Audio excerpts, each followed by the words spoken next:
برادران اہل سنت السلام علیکم ورحمۃ اللہ تعالی وبرکاتہ حامدا ومصلیا ومسلما اما بعد فاعوذ باللہ من الشیطان الرجیم بسم اللہ الرحمن الرحیم ولن ترضى عنك اليهود ولا النصارى حتى تتبع ملتهم آمنت باللہ صدق اللہ العظیم صلو علی الحبیب اللہ رب محمد صلی اللہ علیہ وسلم نحن عباد محمد صلی اللہ علیہ وسلم صلاۃ والسلام علیک یا رسول اللہ صلی اللہ تعالی علیہ وسلم۔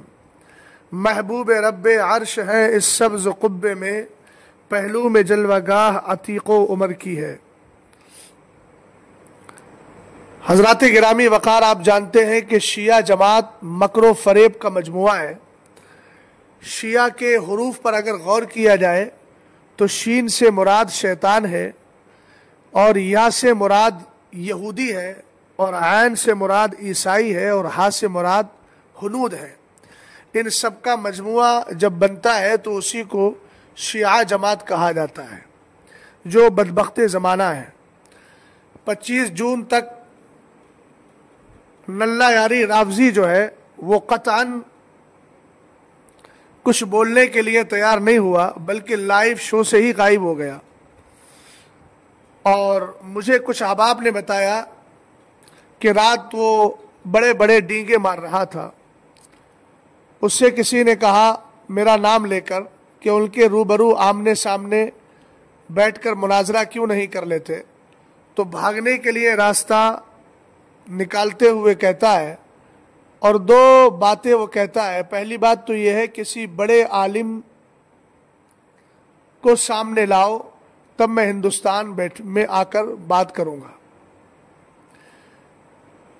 نلہ یاری یاد رکھو، بڑا عالم کون ہے، چھوٹا عالم کون ہے، یہ تو آمنے سامنے بیٹھ کر ہی فیصلہ ہوگا۔ اور یاد رکھنا، ہم حضرت قاسم بن حسن بن علی ابن ابی طالب کرم اللہ تعالی وجہہ الکریم کے سچے غلام ہیں، اور تم جو ہو ازرق کے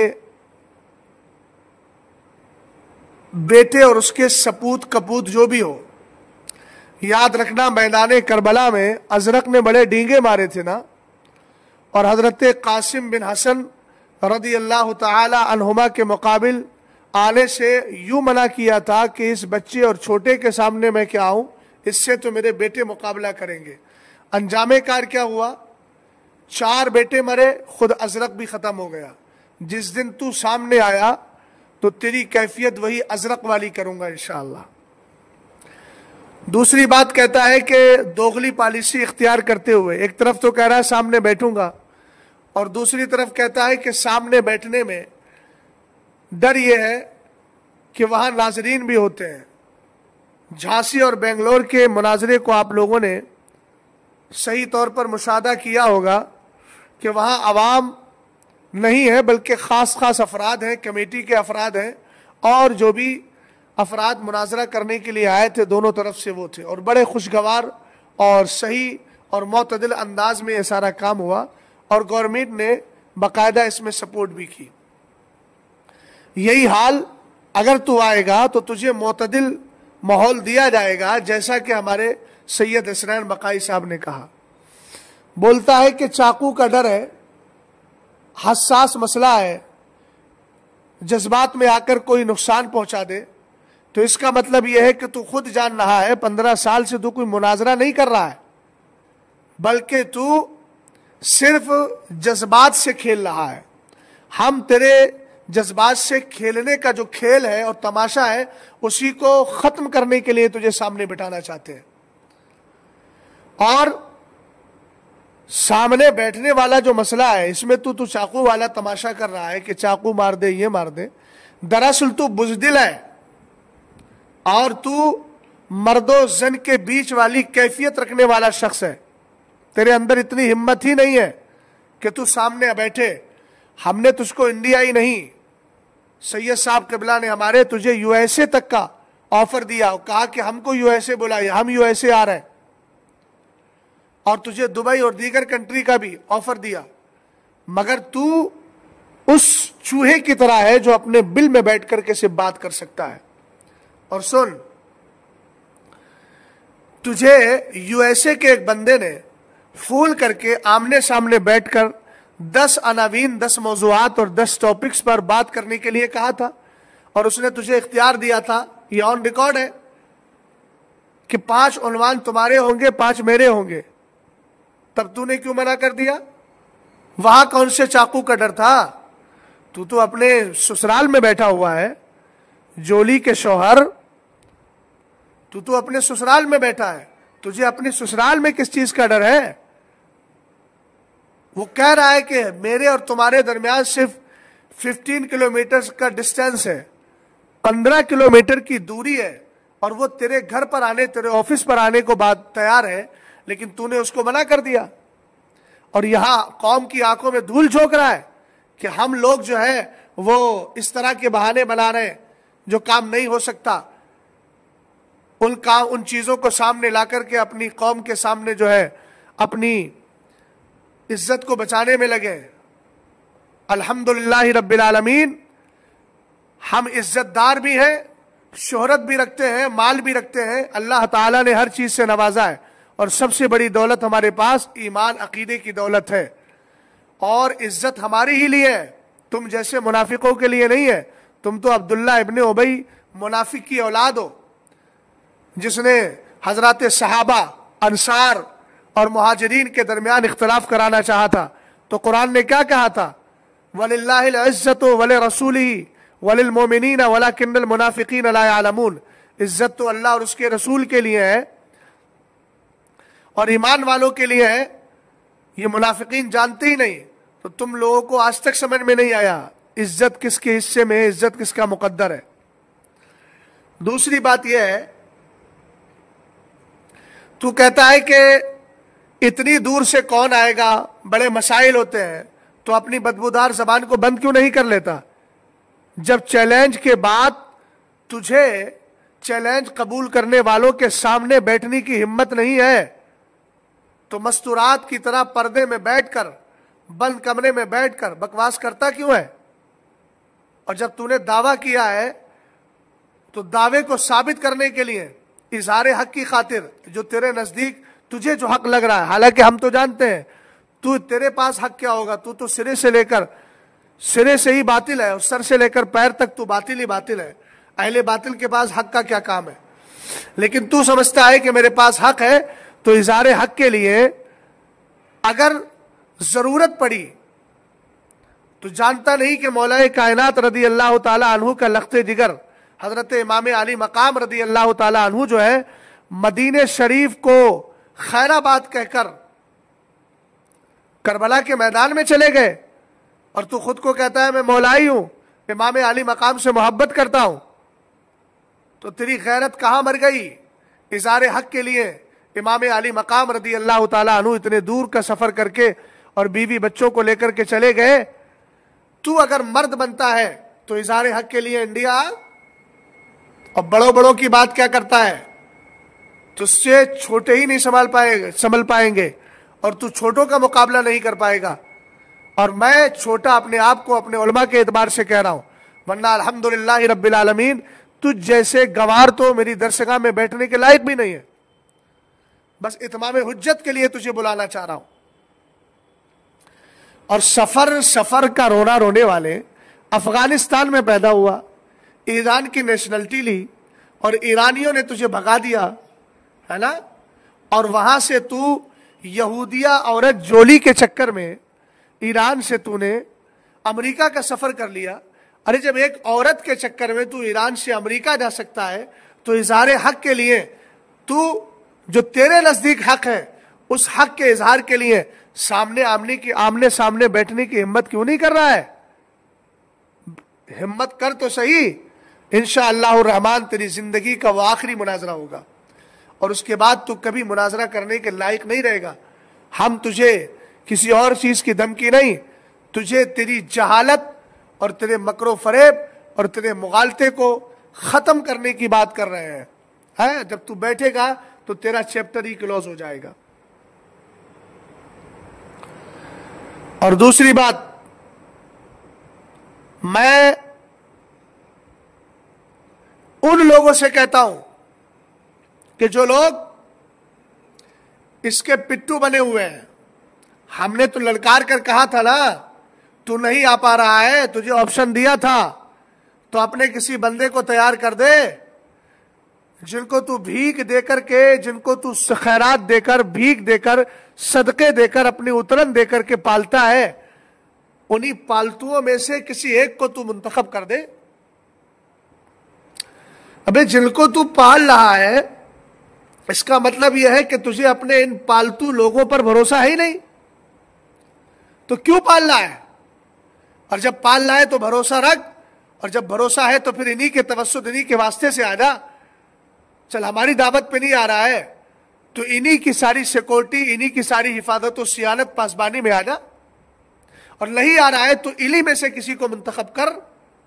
لیکن ہمیں معلوم ہے نہ خنجر اٹھے گا نہ تلوار تم سے، یہ بازو میرے آزمائے ہوئے ہیں۔ اب انشاءاللہ الرحمن جماعت اہل سنت میں، چونکہ اس کا چیپٹر تو کلوز ہو گیا، ہم نے سمجھ لیا کہ یہ بیٹھنے کی ہمت اور طاقت نہیں رکھتا ہے، اب انشاءاللہ الرحمن جماعت اہل سنت ہندوستان میں چھپے ہوئے ان رافضیوں کا پوسٹ مارٹم شروع کریں گے، اور ہماری ٹیم ایک ایک کر کے سب کو برہنہ کرے گی اور دلائل کے ساتھ بتائے گی کہ یہ سب کے سب جو ہے رافضی فکر کے لوگ ہیں، تاکہ جماعت اہل سنت کی جو عوام ہے وہ ان کے مکر و فریب اور ان کی مکاری عیاری اور ان کی بد عقیدگی سے محفوظ رہے۔ اور میں جماعت اہل سنت کے علماء صغیر و کبیر سب سے عرض کروں گا، یہ پیغام ان لوگوں کے لیے ہے جن کو لائیو آنے کا بڑا شوق ہے۔ میں کہتا ہوں کہ آپ ایسے بدبخت کے پاس لائیو آتے کیوں ہیں جو دراصل تمہیں کسی بھی طریقے سے مکر و فریب کا شکار بنا کے تمہارے مذہب و مسلک پر انگلی اٹھاتا ہے؟ اس بے غیرتی کا مظاہرہ نہ کریں۔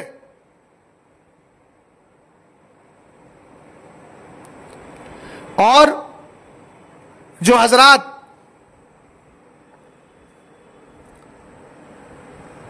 میرے اور صوفی کلیم حنفی صاحب کے تعلق سے بغیر کسی اجازت کے میڈیٹر بن کر بات کر رہے ہیں، ان کو کس نے حق دیا تھا کہ وہ میرے تعلق سے یا صوفی صاحب قبلہ کے تعلق سے بات کر رہے ہیں؟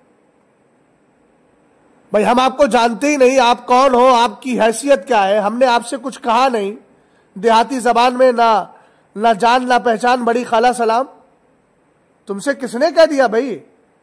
آپ ہمارا نام لے کر کے بات کرنے کے حقدار نہیں ہیں، ہم نے آپ کو نہ پہچانا ہے نہ ہم جانتے ہیں، آپ کیوں بول رہے ہیں؟ جب آپ سارے معاملے کو جانتے نہیں، اصول و ضوابط آپ نے پڑھے نہیں، تو آپ کو کس نے حق دیا کہ آپ ہمارا نام وہاں پر لے رہے ہیں؟ ہم نے آپ کو میڈیٹر نہیں بنایا، ہم تو کہتے ہیں حسن اللہ یاری کے اندر دمخم ہے، تو انڈیا میں بیٹھنے کی جو بات کر رہا ہے اور اس میں شرطیں ایسی لگا رہا ہے چھوٹے بڑے کی، ہم کہتے ہیں میرے بڑے الحمدللہ مجھے لکھ کر دینے کو بھی تیار ہیں، میں کہوں گا انشاءاللہ لکھ کر دیں گے، مگر تو ہمت کر اور اپنی آئی ڈی بھیج، یا ہمارے توسط سے نہیں آ رہا ہے تو اپنے چمچوں سے کہے وہ تیرے ٹکٹ بنائے اور آمنے سامنے بیٹھ۔ اور بقیہ لوگوں سے میں عرض کروں گا کہ اس بدبخت کے چینل پر جانے اگر آپ لوگ بند کر دیں تو اس کی دکان خود بخود بند ہو جائے گی۔ یہ کہتا ہے کہ آمنے سامنے بیٹھنے کے لیے بڑے عالم کو لاؤ۔ ابے بدبخت، جب تو آن لائن بات کرتا ہے کسی سے تو آنے والے سے یہ پوچھتا ہے کہ تم بڑے عالم ہو کہ چھوٹے عالم ہو، اور تو یہ شرط لگاتا ہے کہ صاحب تم جب چھوٹے عالم نہیں ہو، چھوٹے عالم ہو، بڑے نہیں ہو، تو ہم تم سے بات نہیں کریں گے، اور اگر تم بڑے ہو تو لکھوا کر لاؤ، ہم تم سے جو ہے اسی وقت بات کریں گے جب تم اپنی جماعت کے بڑے عالم ہوگے۔ تب تو ہر ایرے غیرے کو اپنی واہواہی کے لیے کسی بھی پڑھے لکھے ان پڑھ گنوار کسی کو بھی تو اپنے اس میں لے لیتا ہے، اس لیے کہ تیرا مقصد مناظرہ کرنا ہے ہی نہیں، تیرا مقصد صرف جذبات کے ساتھ کھیلنا ہے۔ اس لیے میں اپنے جملہ افراد سے کہوں گا، عوام و خواص سے کہوں گا کہ لائیو آنے کی کوشش نہ کریں، اس کی دکان خود بخود بند ہو جائے گی۔ سمجھ گئے آپ؟ یہ قرآن پاک کی آیت کریمہ وَلَا تَعَاوَنُوا عَلَى الْإِثْمِ وَالْعُدْوَانِ پر عمل کریں، گناہ اور دشمنی پر ایک دوسرے کی مدد نہ کی جائے۔ اس لیے ہمارا نام لے کر یا کسی دوسرے سنی عالم کا نام لے کر قطعاً کوئی گفتگو کرنے کی کوشش نہ کرے۔ اگر وہ جا رہا ہے تو وہ اس کا انفرادی عمل ہے، ہم کو اس بیچ میں لانے کی قطعاً جرات نہ کرے۔ ہم اس سے ناراضی ہیں اور نہ وہ ہمارا میڈیٹر ہے۔ اور تو جو بار بار کہہ رہا ہے کہ میں شیعوں کا سب سے بڑا عالم ہوں، الحمدللہ رب العالمین، ہم اتنی طاقت بھی رکھتے ہیں اور دلائل کی روشنی میں، لیکن یہ دلائل تجھے سامنے دکھائیں گے اور وقت آنے پر ہم تجھے بتائیں گے کہ تو شیعوں کا عالم تو چھوڑ، شیعہ تجھے خود شیعہ بھی نہیں مانتے ہیں، اور میں تجھے نام دے رہا ہوں، تو شیعوں کا غیر مقلد مولوی ہے، اور ہم یہ بھی ثابت کر دیں گے کہ شیعوں کے سب سے بڑے امام سیستانی جیسا شخص بھی تجھے مسلمان تو ہم کہتے نہیں، تو کافر و مرتد ہے، ہم نے دلائل سے پہلے ہی ثابت کیا ہے نا۔ ہم یہ بھی ثابت کر دیں گے کہ تو شیعوں کے اماموں کے سامنے خود شیعہ بھی نہیں ہے، بدبخت۔ اور ہم نے مناظرے پر جو اصولی گفتگو کی تھی، ہم نے شیعہ کتاب سے بھی ثابت کیا تھا کہ یہ آن لائن مناظرہ ہوتا ہی نہیں ہے۔ اب تو جو ڈرامہ کر رہا ہے، تیرے ڈرامے کو ہم کیا مناظرہ کہہ دیں اور اصول کو سب کو ہم کالعدم قرار دیں؟ تو یا تیرے جتنے چاہنے والے ہیں ان کے کہنے پر نہیں، ہم نے تو شیعہ کتاب سے، شیخ حلی کی کتاب سے ثابت کیا تھا کہ الاحتجاج لا یتم الا بحضور الخصم۔ گوار آدمی کم سے کم کچھ اصول تو پڑھ لے۔ جہالت کا پلندہ لے کر کب تک قوم کی آنکھوں میں دھول جھونکتا رہے گا؟ ہم یہ ثابت کر دیں گے کہ تجھے شیعہ، مذہب شیعہ کے اعتبار سے شیعہ ہی نہیں مانتے ہیں، تو اپنے آپ کو شیعوں کا بڑا عالم کہہ رہا ہے، دوسروں سے کہتا ہے کہ تم لکھواؤ، بڑے عالم کو لاؤ۔ ابے تو شیعوں کے سامنے خود شیعہ ہی نہیں ہے، بڑا عالم تو درکنار آئے گا سامنے، تو تجھ پر سب سے پہلے ہم انشاءاللہ یہی شرط رکھیں گے کہ تو جس فرقے کا ماننے والا ہے، اس فرقے کے بڑے علماء سے تو صرف اپنے آپ کو چھوٹا عالم چھوڑ شیعہ ہی لکھوا لے، اور الحمدللہ رب العالمین ہمارے بڑے ہم کو عالم بھی لکھنے کو تیار ہے، اور انشاءاللہ وقت آئے گا تو ہم دکھائیں گے۔ تو نہ شیعہ ہے، سنی تو ہو نہیں سکتا، شیعوں کی کتابوں، شیعوں کے نظریات، شیعوں کے افکار کے اعتبار سے تو خود شیعہ بھی نہیں ہے۔ تو نے تو خود اعتراف کیا ہے کہ کوئی شیعہ میرا ساتھ ہی نہیں دیتا۔ اس کا مطلب سیدھا سا یہ ہے کہ شیعوں نے تجھے نکارا ہے اور تجھے جو ہے مردود، رجیم، ملعون بنا دیا ہے اور نکال باہر کر دیا ہے، سمجھ گئے؟ تو اس لیے تو شیعہ بھی نہیں ہے۔ لے دے کے تیری بیوی جولی کا نام سن کر کے ہم لوگوں کو یقین کامل ہو چلا ہے کہ تو یہودی ہے، اور یہودیہ عورت کے چکر میں ہی اور اپنے سسرال اور بیوی کی وفاداری، جس کو ہمارے یہاں جورو کا غلام کہا جاتا ہے، اس کی وفاداری کے چکر میں تو یہ سب کچھ کر رہا ہے۔ اللہ تجھے ہدایت عطا فرمائے۔ جو کہا ہے ان قریب ان لوگوں کے مکر و فریب سے پردہ ہٹائیں گے اور جماعت اہل سنت کو ان کے مکر و فریب سے بچائیں گے۔ اسلام زندہ باد، مسلمان پائندہ باد، مسلک اعلی حضرت پہ قائم رہو۔ زندگی دی گئی ہے اسی کے لیے۔ السلام علیکم ورحمۃ اللہ تعالی وبرکاتہ۔